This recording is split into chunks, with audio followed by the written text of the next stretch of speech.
Good, good. You guys are good clappers. Not really laughers, but I like it. Take the claps. Are you okay? You're over there. I keep looking up. You look very sad. You're doing all right? Okay, it's very awkward. Oh, it's an awkward angle? Is that what it is? Oh, I keep looking at you and that makes it awkward? Yikes. So you want me to not notice your depression? Like, what? It's glaring at me. You're right there. I mean, you have to understand, you know? I don't expect you to be happy when I'm here. I mean, it's nice. It's nice to know that I show up, you know, across half the world and you're like, yeah, this is cool. You know, but even if you come to the show like this, you know, maybe I can help. But after 5 minutes of jokes and I look over, you're still like this, I'm like, I don't know what to do anymore. Maybe acknowledge it. And then if I acknowledge it, like, why are you acknowledging it? Well, I don't know what to do. I really don't know what to do at this point. But if you've been following my stand-up for years, you know, I don't have one common thing. I like to do difficult subjects, such as isosceles triangles, or Palestine, of course. It's a difficult subject. And the reason I'm able to do these difficult subjects is because I'm very aware that I come from a place of privilege. Okay, I live in what's called the first world. I didn't know we were numbering them. But you know, I had a great childhood. Both my parents loved me. I was the favorite. You know, I grew up in apartheid, but on the good side. You know what I mean? So I know what it's like. And so I'm aware. I approach difficult subjects coming from a place of privilege. I'm aware that I'm privileged because I thought about it this year. I thought about it very carefully. I thought about what was the biggest adversity that I faced personally this year, and it's very embarrassing. It was a night that I ordered DoorDash. I know this sounds horrible already. I'm aware. You guys know what DoorDash is. It's a food delivery service. I like DoorDash because the people who bring you the food, they call them dashers. And so it's like they're dashing it towards you, like, just feels like they're in a rush to deliver you the food like the king that you are. And so this night, I was very hungry, so I ordered a burrito. I'm not sure if they have those in Australia yet, but it's basically food wrapped inside of food. I ordered that for my tummy. And just a few minutes after ordering it, I thought, you know, I kind of want something sweet. So I'm gonna order some ice cream. That's how I'm living like the favorite child every day, you know? Back in the day, I'd be like, Mom, can I have ice cream? She'd be like, yes, you're the favorite. And now I treat DoorDash the same way. I'm like, DoorDash, can I get ice cream? Like, yes, just send us more money. And so I ordered another order. I ordered ice cream. I don't know if you've ever had the luxury of ordering 2 separate orders on one of these food apps, but 2 different individuals will bring you food from 2 different locations at, statistically, 2 different times. But on this very night, my 2 dashers arrived at the exact same time. And it was so embarrassing. Oh my God, it was so awkward. I was like, oh my God, they see each other, it's so bad. They clocked each other in like, you're here for this guy? He wants that and this? Oh my God, what a pig. He's probably gonna eat with his hands too. And they just set it on my doormat in disgust, like, let's get out of here. And then I waited for them to leave, watching them through the curtain. And then I slithered out, got my 2 bags and went inside. And I just ate them really quickly, like I hunched over. That's how I eat. And then that was the hardest night I had all year. That's the level of privilege I'm coming from. Just letting you know. And, okay, well, there was a night where my house got broken into. Forgot about that one. And I know my house got broken into because I was inside, which I would argue is the worst time to be in your house. Some people are like, dude, that's the best time because you can defend your home. Like, that's assuming that I'm a hero, which I am not. So I was sitting on my couch one night, which is kind of near the front door, and I hear a knock. Now, when someone knocks on the front door, it can only mean one of 2 things. Either they're trying to sell you something or kill you, okay? And I was not interested in either of those things that night. Okay, so when somebody knocks on my door, my strategy is to just freeze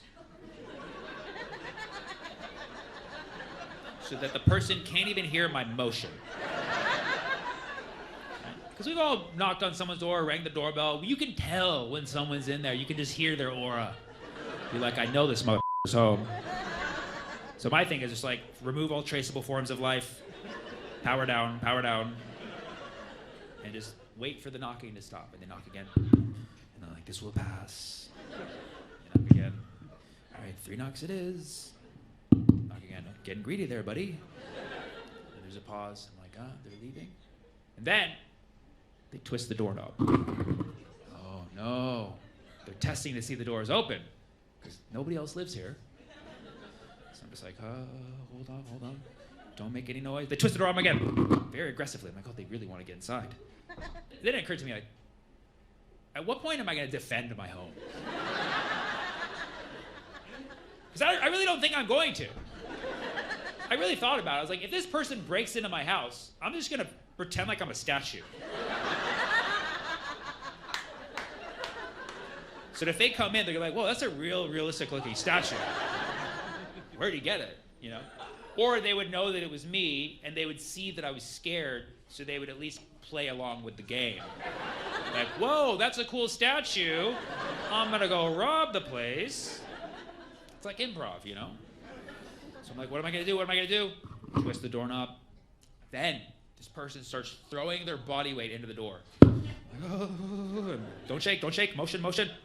They do it again. And I'm actually really impressed because I can stand pretty still and I'm like trying not to shake or make any motion. I'm trying to stabilize. They do it again. And then my phone goes ding. I was like, I looked at my phone and I kid you not, it actually was good timing because it just so happens 20 minutes prior, I ordered DoorDash. And my phone is notifying me that my Dasher was arriving and I was like, thank God, a hero. I looked at my phone. His name was Muhammad, too. I was overjoyed. It said, Muhammad has arrived.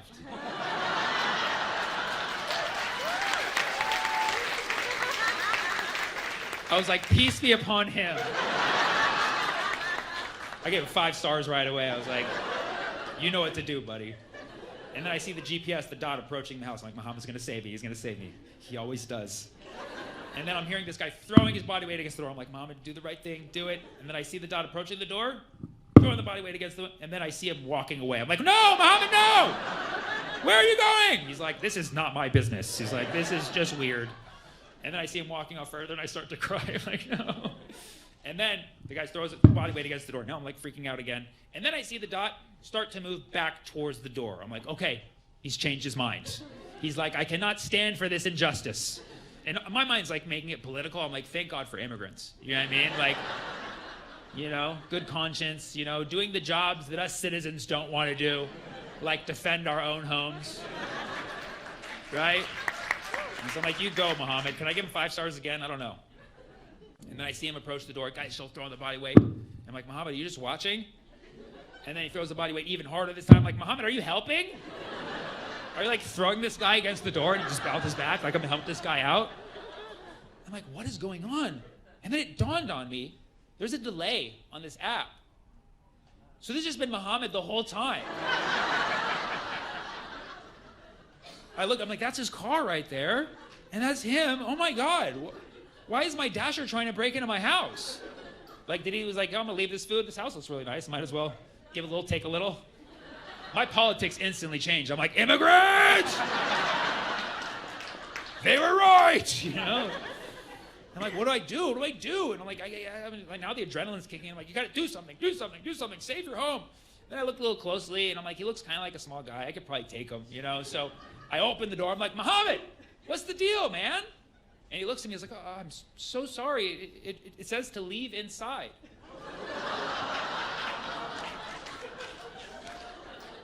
Oh my God, this is so embarrassing. Oh my God, I put leave inside on the directions. That was a typo. I meant to put leave outside like a normal person. But I think maybe I made a typo and then autocorrect changed it to inside. You know, autocorrect, these are the kinds of struggles that I have. Autocorrect, really. And I kind of like took a moment to like laugh at it. And I was like, and I'm like, man, I really appreciate you trying to get inside, you know? Because he's like, he just said leave inside. He has to follow the directions. I'm like, that's awesome, man. Like, but like, how far were you gonna go?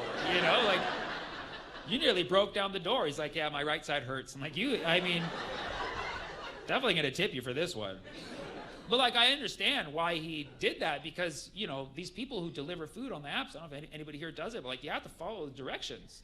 Because people get upset when you don't follow the directions to a T. Like, you know, there's been some Karen out there. He's like, he didn't leave it on the right corner of the doormat, counterclockwise like I asked. 1 star. So now these Dashers are traumatized. somebody's not going to get upset because they didn't follow the directions. So Muhammad was like, he said, leave inside. I'm just going to get inside of his house by any means necessary. So you got to respect that hustle. So, I gave him 5 stars again, gave him a tip, and sent him on his way. And then I ate my burrito. Again, I was like, and the burrito was so good, I completely forgot to change the directions on my app. So I totally just left it saying leave inside for another 2 weeks. And I didn't realize this until 2 weeks later when I was back home again. And this night I was also very hungry.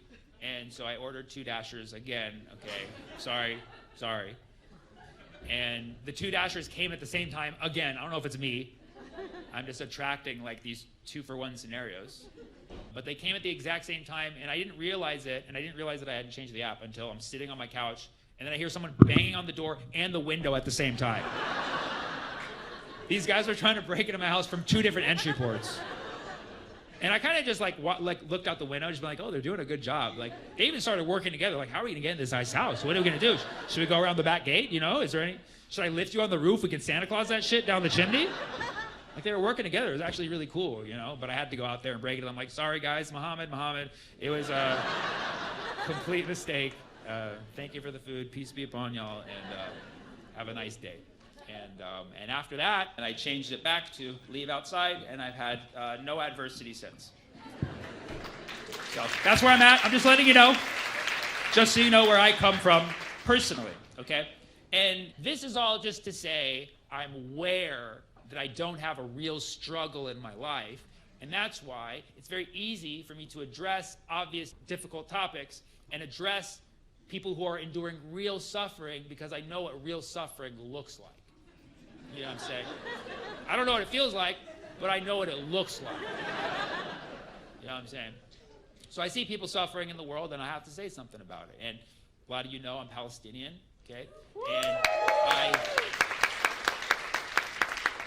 people ask me, like, I see what you're going through. I know you care so much about people in Palestine because they're Palestinian. To be honest, I don't even think about being Palestinian when I see what they're going through. I just think it's just, you see human suffering.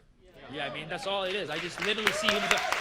I don't think that if I was any other race or nationality that I would see it any differently. I see people suffering, and I'm going to be honest, for the last 2 years, I've been cycling between sadness, frustration, and pure rage.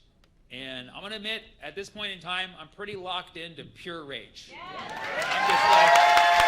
I'm in there. I make sure that my rage is never directed towards my fellow people around me who are trying also to be good people. My rage is not directed towards anyone other than my politicians. That's it. And probably yours too. My politicians and yours, who, I don't know your politicians personally, but I imagine they're all scumbags as well. And so, I don't even need to know their names and I hate them. Isn't that beautiful? Isn't that beautiful? Yes, but my hate is it's exclusively for politicians. That's it. And now, as a public figure, I can't be up here advocating for violence against any politician. Y'all can do what you want, but I cannot be doing this. I need to be more creative about what I say. And so my bigger goal right now is I'm really trying to build my reach and my following so that I can get politicians to do my podcast. Because that's how much of a losers these politicians are. They're like, oh, but I can do this podcast, get some votes, And so that's what I'm trying to do. And my goal really is to get big enough to the point where I can invite my whole Congress to my house. Okay? I'll have to get a bigger house. But I'm going to invite them all over, tell them it's for content, We'll order DoorDash, so they have food. And then I'm going to tell them that we're doing a makeover. So I'm like, it's makeover time. They're going to be like, yay.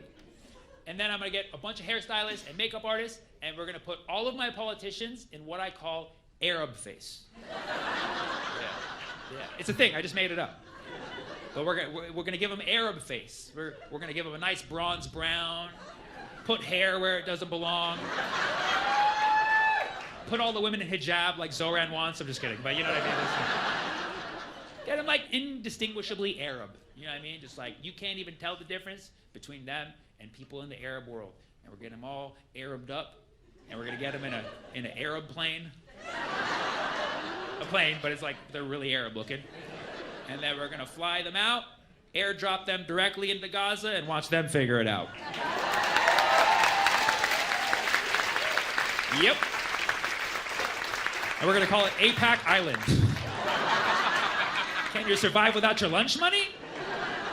And it'll be just like Love Island. You can vote them off at that point. I already got the poster. It's just a picture of like John Fetterman and AOC like, is it a genocide now? We got to get creative. It is the time to get creative because that's pretty much all we have left. You know, all of the basics that we're doing are amazing. Speaking up, protesting, contacting your soulless politicians. These are all important things and we got to keep doing them. But we got to be doing something else on top. It has to be creative. It has to be something that nobody's ever tried or thought of. And I don't claim to have the solution. I don't claim to have the idea. But hopefully, my idea will inspire. So here's my idea. Here's what I have right now. Because I know that this solution requires a lot of people. You know, we can't just do this with 100 people. We can't just do this with 1,000 or 10,000. We need like 1 billion people. If we can get 1 billion people to do something, I know we can end the genocide in Gaza tonight. I know this. 1 billion people. And I know you're like, how are we going to coordinate with 1 billion people? I can't even get my family of 4 to go to the same restaurant. I know. And so here's my idea. If we can just get 1 billion people in the world to all at the same time agree to get on their phone and order DoorDash directly to Gaza and just put leave inside.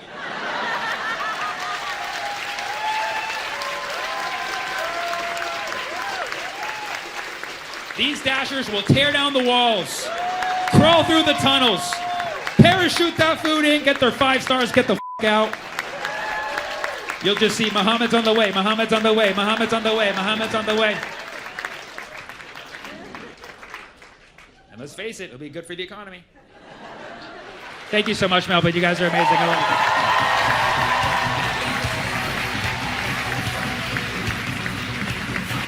A lot of people in the comments are telling me, go back to Europe. Well, my family is actually from Iran. It's going to be quite hard for me to go back there right now. I don't think it's the place I should be going to back right now.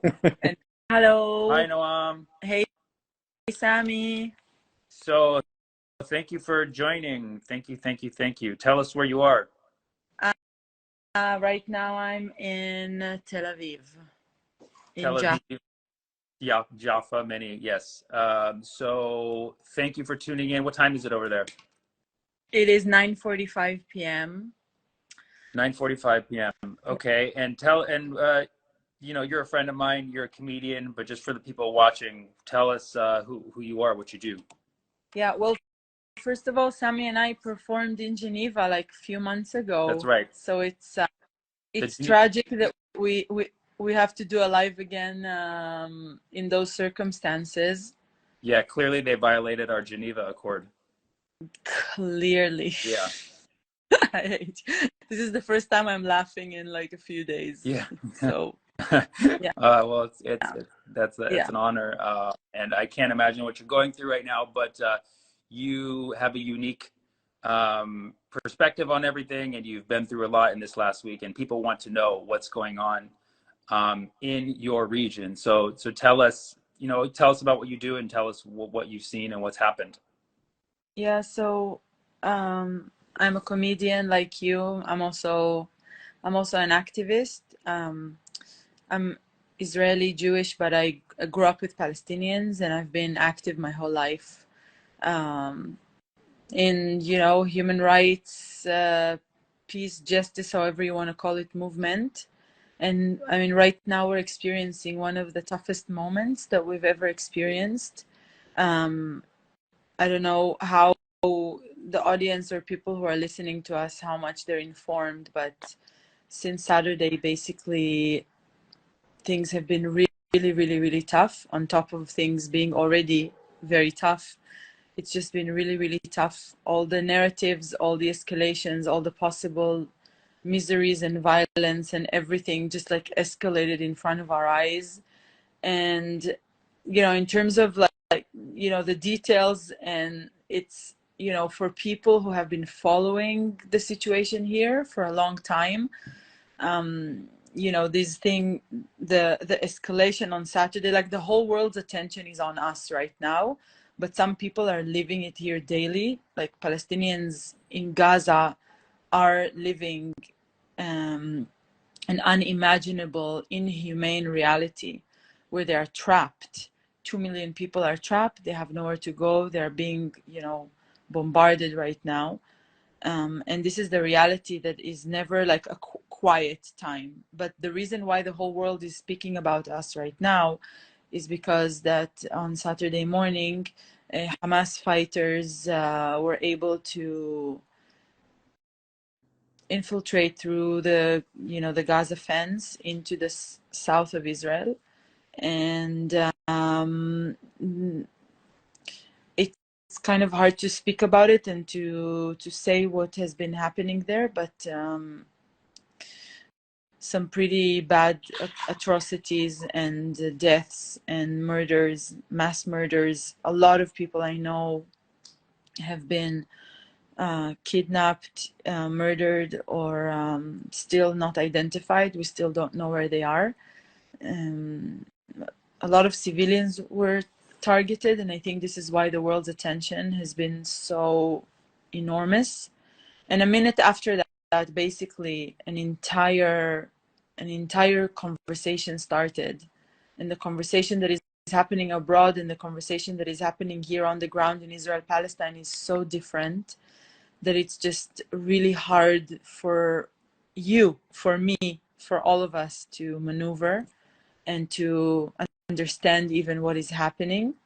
Yeah, there's so much to say. I just for me, for, you know, as an activist, as someone who's been advocating for Palestinian human rights, working towards ending the occupation, I refused myself, you know, Israeli military. I refused the mandatory military draft here. I actively refused to be part of the, you know, the occupation, and it's just a very, very sad moment where all the people just disappeared, and we, a lot of activists and a lot of people who are justice seekers and want to see justice thrive, we kind of feel very much alone right now. Yeah, and I'm sorry to hear that. You know, for the people tuning in, just to recap, Noam is an activist. She's been supporting the Free Palestine movement for a long time, and she is in Israel and has lost a number of friends from the attacks last Saturday. So, you know, I can imagine it's been pretty disheartening as somebody who's been fighting for this cause, and you know, suddenly you're losing a lot of friends and people, you know, who've been involved in it as well. And now there's escalation in Gaza. People are being mass murdered in Gaza, and you know, what like first of all, I want to like ask a couple questions about, like, we see some questions here in the comments that are, you know, people want some clarity and stuff, and you've never been one who's been succumbed to propaganda. You were always kind of clear and on top of things. So just to clarify, there's a lot of, you know, I guess myths circulating around about what actually happened on Saturday, but you've confirmed people have died. Do you know, to the best of your knowledge, like how many people have been confirmed to have been killed on Saturday? And also, do you know how many people have been killed in Gaza? In here in Israel, I think we're looking at like 1,300, and maybe the numbers will go up, you know, around these numbers, because there are about confirmed in Gaza, the Israelis that are in Gaza confirmed there is about like 100 or right, 200. I don't know. Anyways, people killed in Gaza. Israelis that are captive, that are held hostage in Gaza. Yeah, right. In Gaza, the death toll is, there's no way to know right now. Right. It's mounting up. It's above 1,000 people already. People are saying close to 2,000 and 5,000 injured. It's it's just, it's horrific. It's just unspeakable. It will lead us to more disaster. It's just insane. I think that on a human level, like if we look at things, you know, chronologically from Saturday, the thing that has been kind of hard for me is I'm someone who has been speaking my whole life, you know, against the occupation, and I've always been speaking about Palestinian suffering and looking at the way that Israel is treating Palestinians. And you know, Palestinians have never asked me for like receipts for where my knowledge is. You know, people trust me. And suddenly when I was kind of speaking about what was happening on Saturday, what was disheartening for me is that people were kind of like not really believing that suddenly there are so many Jewish victims, you know, and we're coming with all kinds of justifications and with all kinds of really, really tough things to hear. And so, yeah, I think that people jumped into this notion of, can you give us a context to why it is happening? And, you know, as someone who's mourning people I know and people that we know that are kidnapped and killed, it's, you know, it's so disheartening to be faced with this. It's like, tell us, you know, give us a proof. What do you mean give us a proof? My friend is, one of my comedy writers is looking for his wife and his daughter. Like he doesn't know if they're alive or hostage in Gaza. And it was just a really, really hard moment for a lot of us, for a lot of activists. Yeah. And now, and so yeah, you know, you've definitely confirmed, you've witnessed, you know, people who've disappeared, you know, of people who've been killed. Now, I think the importance of everybody understanding the severity of what's going on is people need to have the best sources of accurate information they can. At the same time, there's been a lot of circulating claims about what Hamas did. Now, you know, and people have already brought it up in the comments, and I know it's ridiculous that this is even like a talking point, but the fact that it's being thrown around so casually and used to stir up hatred for Palestinians is the 40 beheaded babies. What do you know about this? And you know, I know it's an emotional question. I know you know a lot about. Yeah. To be honest, I don't like. There is rightfully there is like an obsession about this misinformation. Yeah. There's like 40 beheaded. For us, we're burying the kids here. We don't care, like beheaded, not be like they were murdered. Like, so this kind of,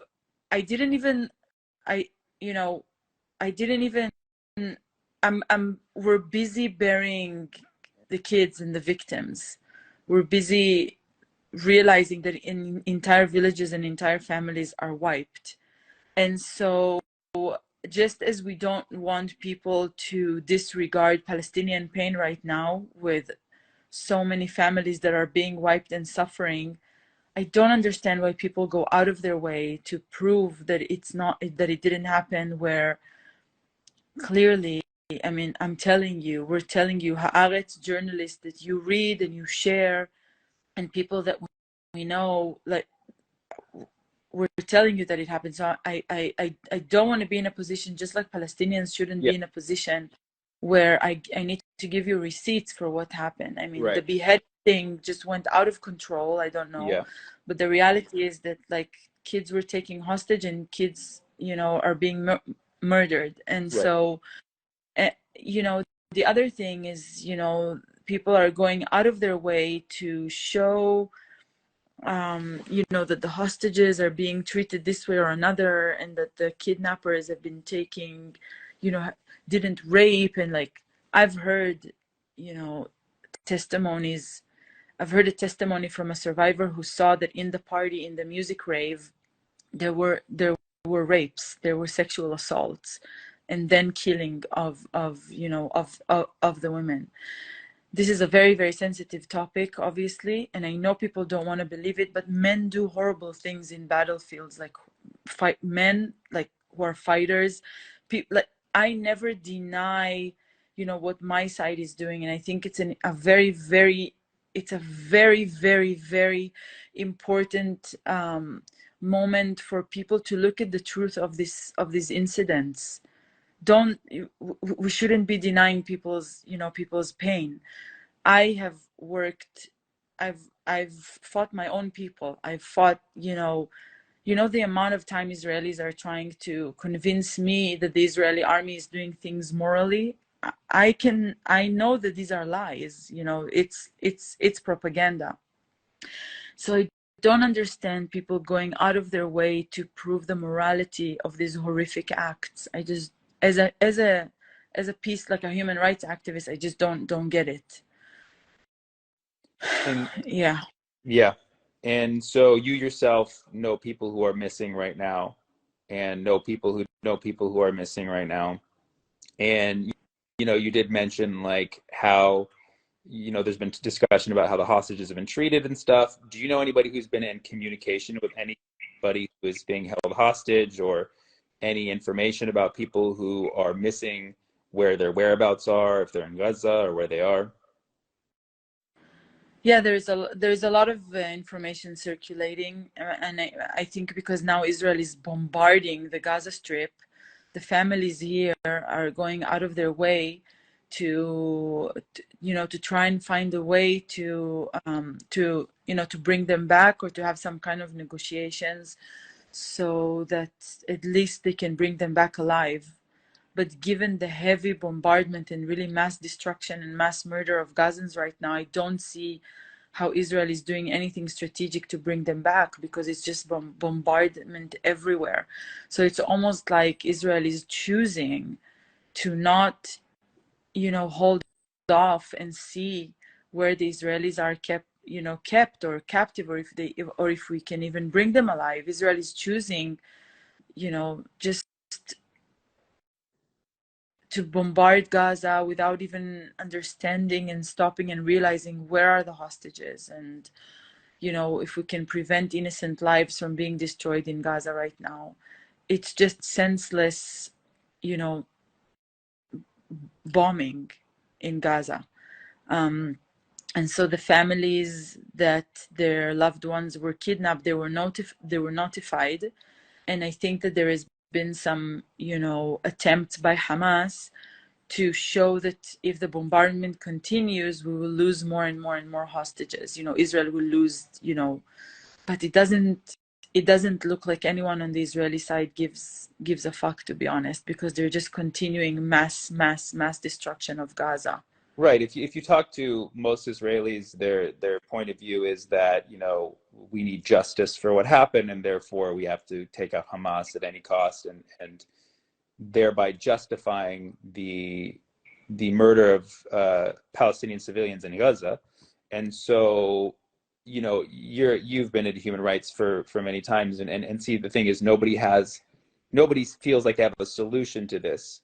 If you were in charge, if you were to propose a solution to what needs to be done now, what would you suggest? My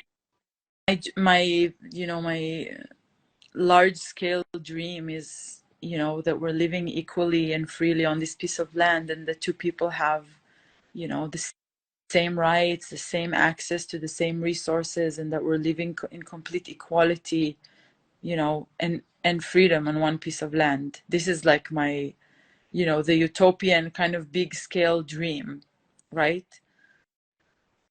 Yeah, and I know, you've lost people in this recent conflict, and so there is this question for everybody, is like, how much are you willing to forgive, or will you ever forgive?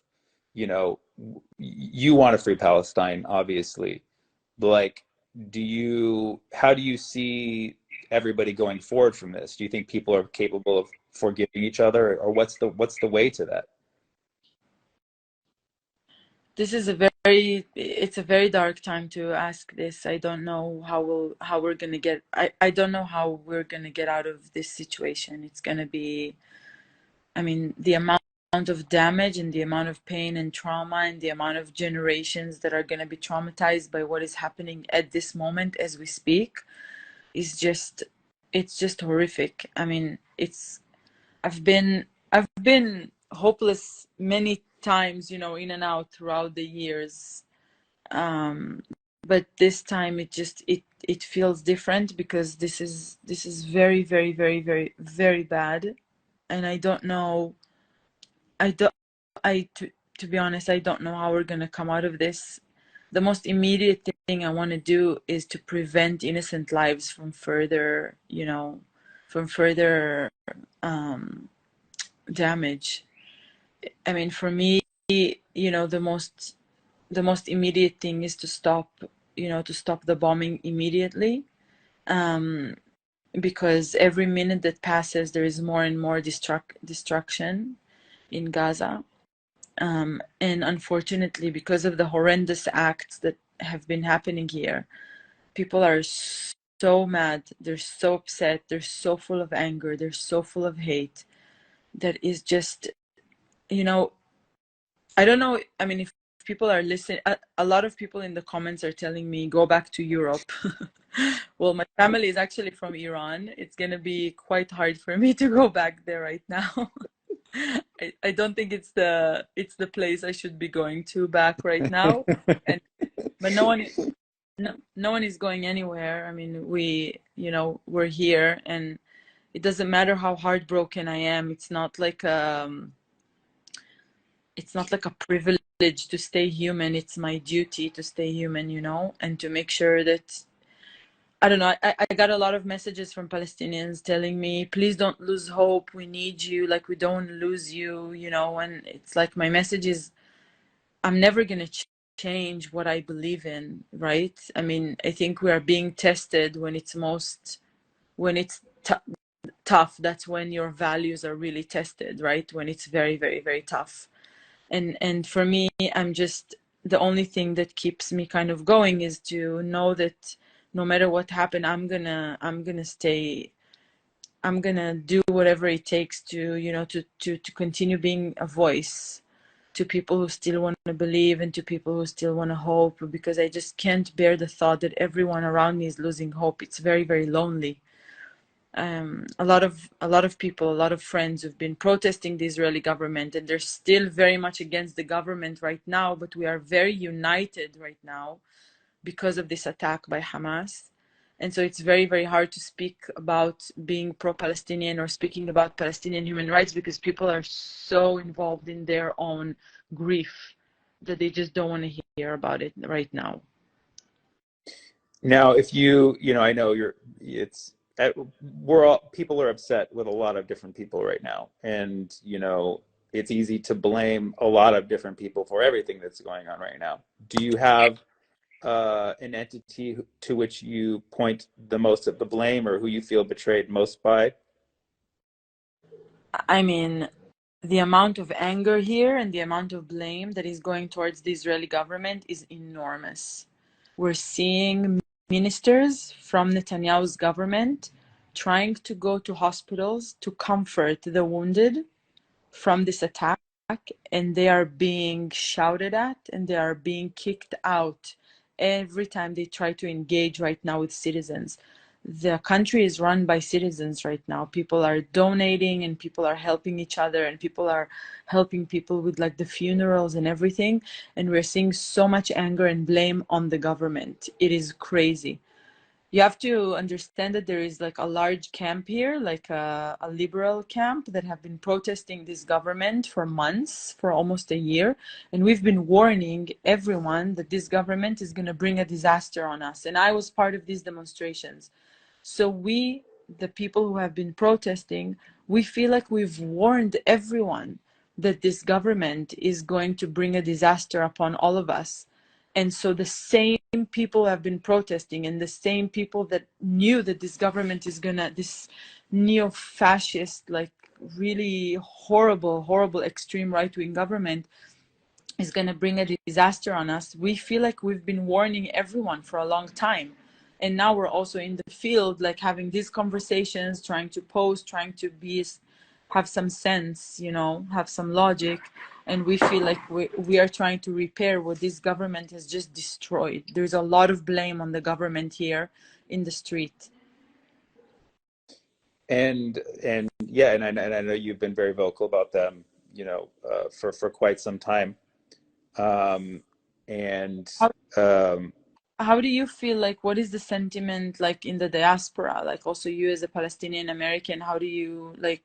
my, I'm first of all, I'm in America. I'm surrounded by Americans. Americans are largely quite ignorant to everything that happens in the region. And as someone who's been explaining it to people via humor, which is my job as a stand-up for 16 plus years, I speak in dum dum. And so this whole situation's been very stressful for me because I have a very strong emotional connection to Palestine.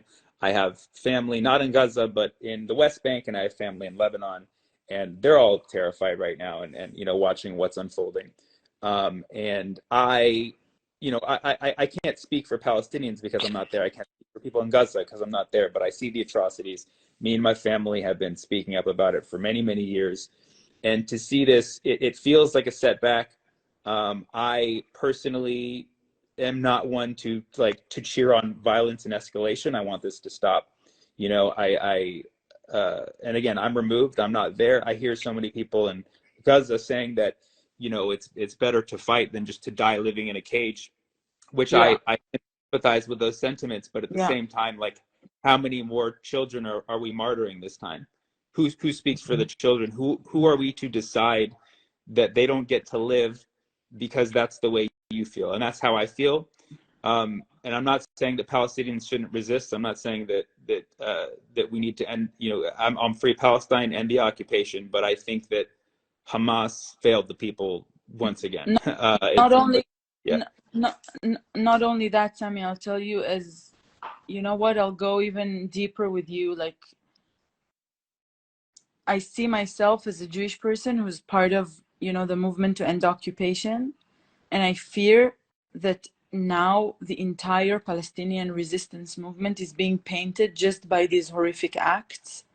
And I don't know how, I truly don't know how us, like Jewish allies and Jewish activists to end occupation, we're going to have to, like, together with Palestinians, like, we were going to have to rebuild a lot that is being destroyed, because Yeah. it is going to be so hard to convince people that the plight for justice and the plight for freedom is not painted by these acts that happened on Saturday.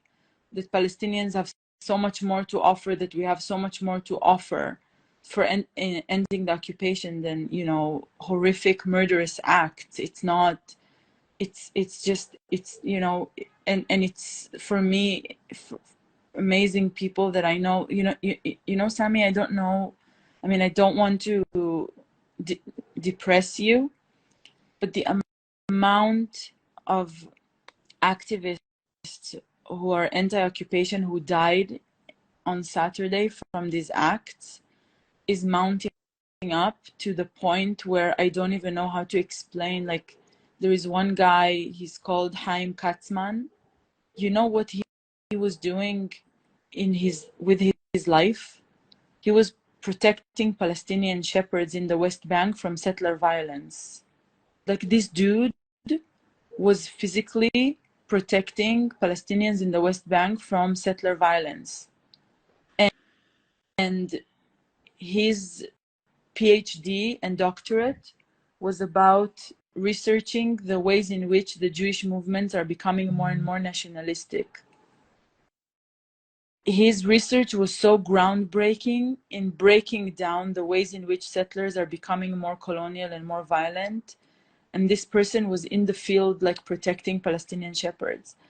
The gap to explain to people what it's like losing such a human being to this, like, that he's being murdered by Hamas, that, call themselves, Palestinian resistance, and then having Palestinians not, or people, like, not believe that this person died in their hands. It's, for me, it's heartbreaking. The other person is a former soldier who gave, like, a breaking the silence, testimonies. We share online the testimonies of the former soldiers of Breaking the Silence, who broke the silence about their army service and said the truth about the horrific things that they did, you know, in you know, as part of the army in the occupation. We believe them. And now Breaking the Silence lost, I think it's about like 2 activists in their organization. And some people don't believe the horrific acts that happened to those former soldiers, but we still believe the testimonies that they gave. It's just, it's too much. It's too much complexity to hold. It's too much grief. And I'm not, and you know, civilians shouldn't be like graded for how conscious they were. Like, but I'm giving these examples because I know that a lot of people view them as allies. And I'm trying to find ways for people to connect to the reality, to what is happening here on the ground for us. How to comfort people, how to talk about the nuances of what is happening here. It's very, very, very difficult. And I'm trying to find ways to, you know, to talk about it. Yeah. I appreciate you coming on here to share things. I want to ask you, you know, 2 more questions and then I'll let you get some sleep. Yeah. Number 1, for the Israelis and people around the world who are standing with Israel and basically upset, or maybe at some point had hopes for the end to Palestinian occupation, but now have, you know, either changed their mind or are, you know, second guessing because of what's happening. What would you say to these people? Tell me again, to who to speak to Who is your exactly? Israelis, and then people around the world who are standing in support of Israel, who at one point, you know, wanted freedom for Palestine and wanted an end to the occupation, but are now either on the fence or have changed their mind because of the recent events. What would you say to those people? Yeah. First of all, I want to say that I really understand the pain when your blood is boiling because you're witnessing so much pain. It's hard to think straight. But I want us to not lose our sense of humanity. And I want us to completely disengage from any thought of revenge or dehumanization of Palestinians. We have to immediately withdraw from anything that is leading us to dehumanizing Palestinians or thoughts about revenge. Because these kind of thoughts and these kind of acts is what led us to where we are right now. So if you're listening to me and you're angry and you're frustrated, and I know that you are, and I'm the same, the answer to this, like, this is your testing point. We are not tested when we're sitting comfortably in our homes. We are tested in real times when we are in pain. It's those times where we have to dig deep into our hearts and deep into our souls and wholeheartedly refuse to hate people, to identify with these feelings of revenge, to say, come on, you know, my side will win and we will prevail and fuck them and let them burn in hell. No, because these kind of thoughts is what led to atrocities in the past. This is what's leading us to more atrocities right now. No, we have to go back into our center and moral compass and remember that only humanity and only justice and only equality and only rebuilding, that's the only way to build a future. Because even if we destroy so much in Gaza, so we'll have 2 years of Israelis will have 2 years of quiet, and then what? In 2 years, like, people want to live, people want to thrive, people want to get out of their prison, people want to have a future, people want to have exactly what you have in the US or exactly what Israelis have. They want to travel, they want to see the world, they want to develop, they want to build families, they want to have their own. Nobody's ever gonna, you know, let go of these dreams. We can't expect people to let go of their dreams. So I'm asking people who are not getting any support, not getting any solidarity right now, to just go back to your center, refuse any kind of senseless hate, refuse any kind of, you know, feelings of revenge, and get back quickly to your humanity ASAP. Thank you. And this question may have a similar answer, but it's a different question. To the Palestinian people or people who are standing with Palestine, who hate you or dislike you because you're Israeli, or people who are Palestinian or support a free Palestine, who are justifying what Hamas did, the recent attacks. They're upset about 75 years of occupation. They're upset about the constant bombing of Gaza, and they're seeing that, and they're angry about that, and the anger is directed towards you and all of Israel. What do you say to those people?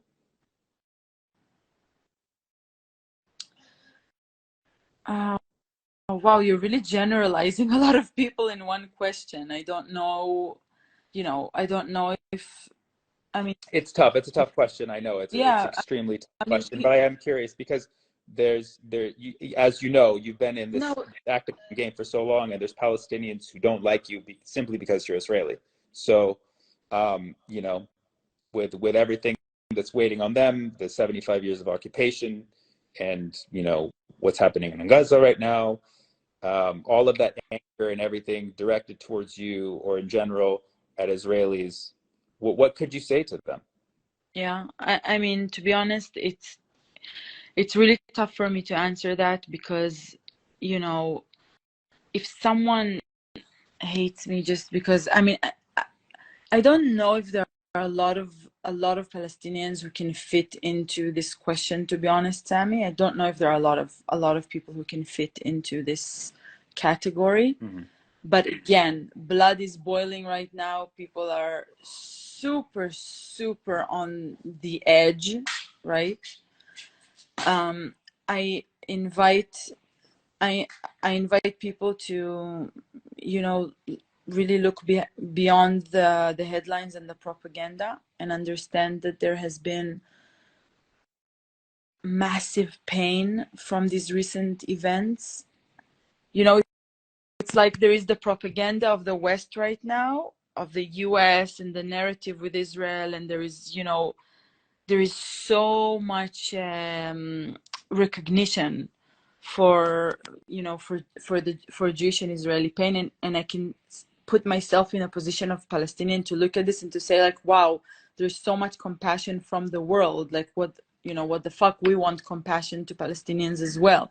But I say to Palestinians who are watching this and they're angry, I want to say that beyond the big headlines that you're seeing and the propaganda, there are real people who've endured a huge amount of suffering and pain and violence in those recent attacks that cannot be denied. And I think the fact that we're trying to deny it only fuels it will only fuel more violent kind of pro-Israeli sentiment, not recognizing what happened and the horrific attacks that happened by Hamas will only fuel more and more and more kind of violent pro-Israeli, very, very militant Zionist reaction. And so I think, no, look at the humanitarian side of this situation. It doesn't take away from fighting, the occupation. If you realize that there has been inhuman acts done by Hamas in these incidents, I'm telling you, as an Israeli Jew that has, I have been, a loud, very vocal speaker for, pro-Palestinian human rights. And, there's nothing ever that will also take me away from that, from being this advocate. And on top of that, I'm telling you that we can't deny what has happened, the enormous pain. I mean, I know so many people who are affected by this. The pain is real, and denying it will only fuel militant kind of Zionist right-wing pro-Israeli actions. And I think that it will only lead to more violence and more hatred. And also, it's an invitation to think about, I don't know, maybe it's too early to talk about these things, but I really hope that we can have like a bigger conversation about what resistance looks like, about how we envision, the future of ending the occupation. I hope it doesn't involve kidnapping women and children. I don't think it will accomplish the goal. It will only lead to more aggression. Yeah, it's the time to be human. So much suffering, so much pain. I can't even. Well, thank you, Noam. I know that last question specifically I gave you was a tough one, and as much as we all, everybody has their opinions on this and stands for some kind of action. Nobody actually has an actual solution. We're all just kind of, following our instincts or following our gut. So I appreciate you, sharing what what you've experienced. Is there anything else you'd like the world to know about what's happening from your perspective as somebody who's been supporting Free Palestine on the ground in Israel for many, many years? What would you like the world to know now that everything has happened this last week?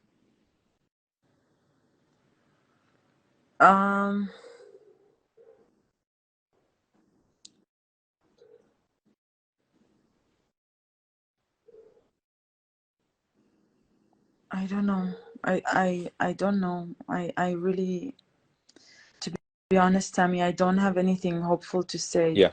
At this moment. It's just too much trauma and pain to process right now. The world should know that, our pain and our suffering doesn't have to come on the expense, there's such like people have such narrow paradigms for the conversation. I'm trying to hold so much complexity in one person. It's very heavy on me. And I think that people watching this, I think if you can contribute to a discourse that can uphold multiple sufferings and multiple narratives at one time, I think this is the best thing that you can do to us. You can recognize that there are people in Israel who are fighting this government. You can recognize that there are people in Israel who are enduring immense pain and suffering and lost loved ones, still looking for their loved ones. And at the same breath, you can recognize that what Israel is doing right now to Gaza, to 2 million people without electricity, without water, that have nowhere to go, have nowhere to escape. Basically, buildings are now like everything, neighborhoods, mass destruction, so much pain. You can hold all of this pain together, and it doesn't have to come on the expense of the other, and we have to find a way to stop it. I appreciate that message, Noam. I really do. I know you're going through a lot right now, and I pressed some feelings out of you, and I like what you said at the end, that our suffering doesn't need to be to the suffering of others. Yeah. I vouch for that, and I don't care if anybody disagrees. I totally vouch for that. It's a difficult situation. Thank you everybody for tuning in, and if you anything you liked about this or didn't like, message me please. I'll take it up. What you would like to see next. This is the first live I'm doing about the situation right now. I intend to go live with people in Gaza, and people in the West Bank, and people in Lebanon, and anywhere where people know something.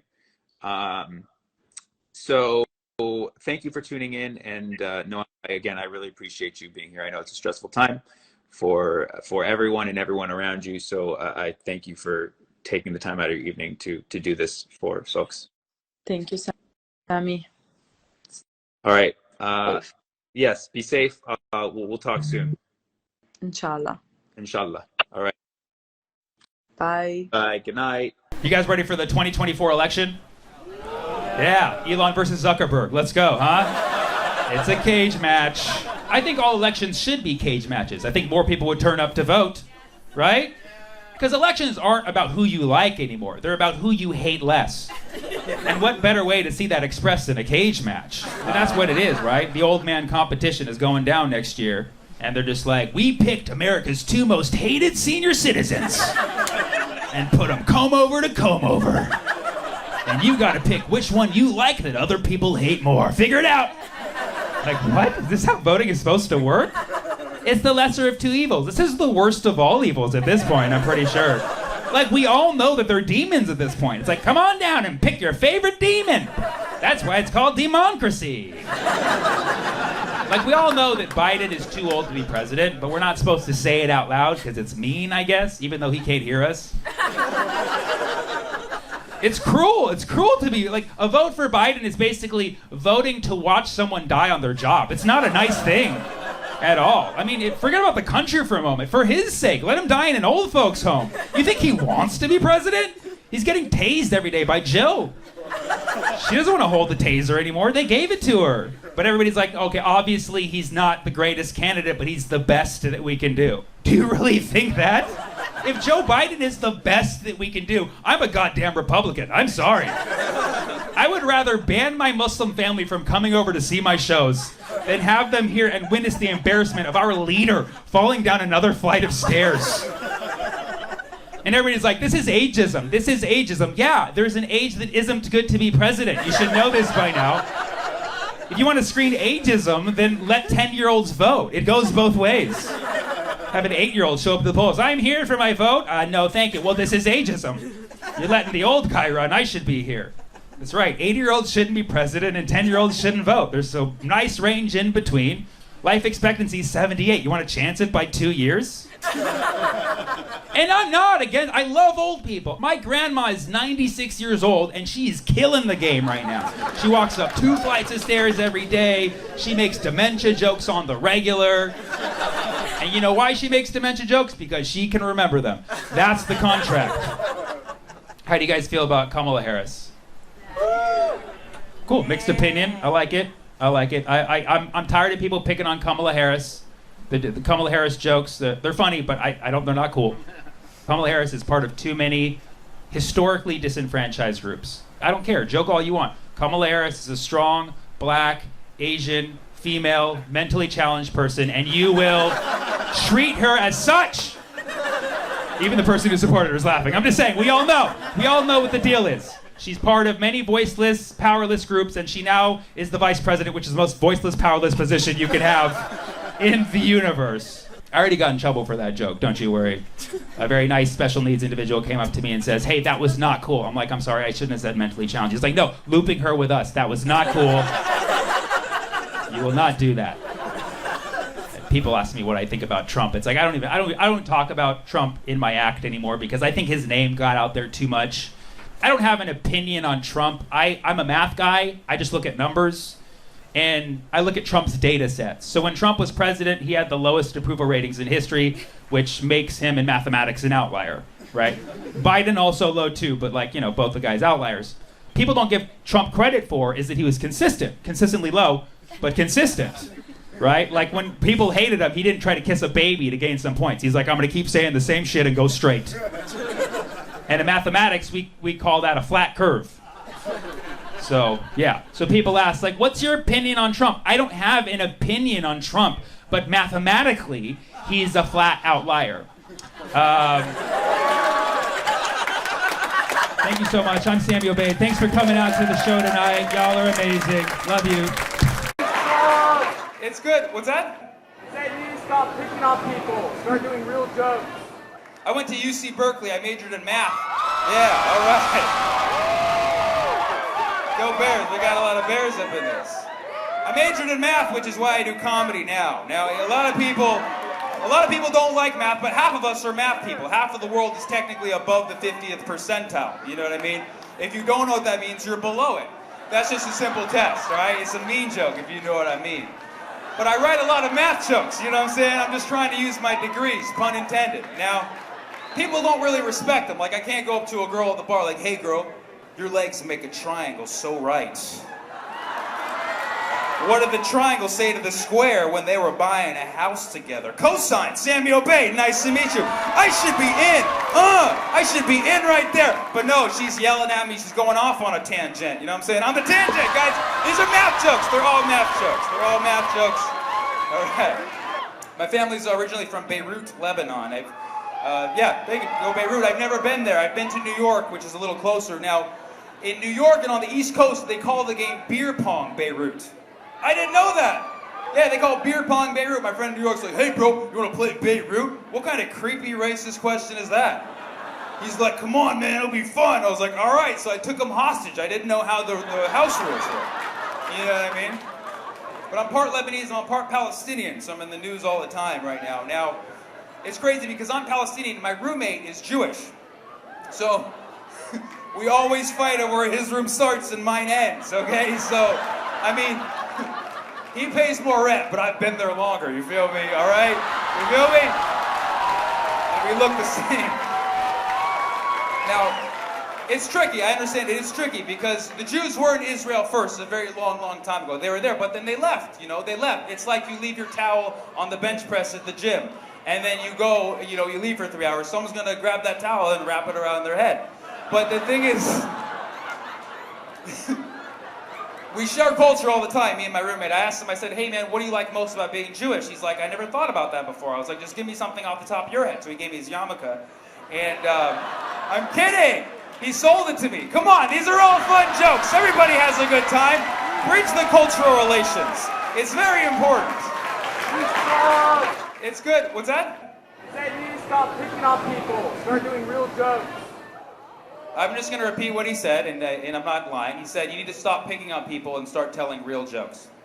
What? Now, why are you applauding yourself, you jackass? My brother, okay, look. I'm a person, you're a person. I'm talking about real shit. Majoring in math, did that. Palestinian Jewish roommate, did that. Family from Beirut, did that shit. This is all real shit, brother. This is all real shit. This is my life. This is my life. You don't like talking about race? You don't like talking about race? Is that your thing? It's the cheap way out. It's the cheap way out, man. Well, you know what? Race is a reality to me, man. And it's a reality to most people.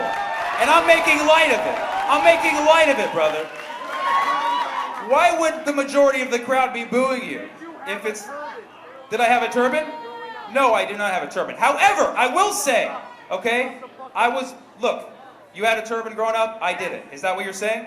I get mistaken for being Indian all the time. And it annoys me too because there's a difference, bro.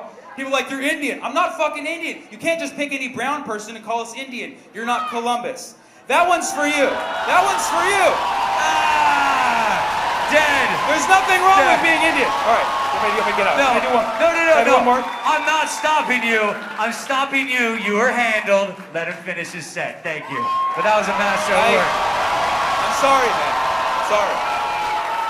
Sorry. I won't pick on anyone. I won't do any more racial jokes, okay? I'm just saying my best friend is Indian, so it's an arranged friendship, and we're very close. And I was born here in Oakland, and I was raised in Fremont. Fremont is a lot like Oakland, less urban, more turban, if you know what I mean. And that's, thank you so much. My name is Samuel Bay. This is real shit. This is real shit. Real shit. Thank you so much.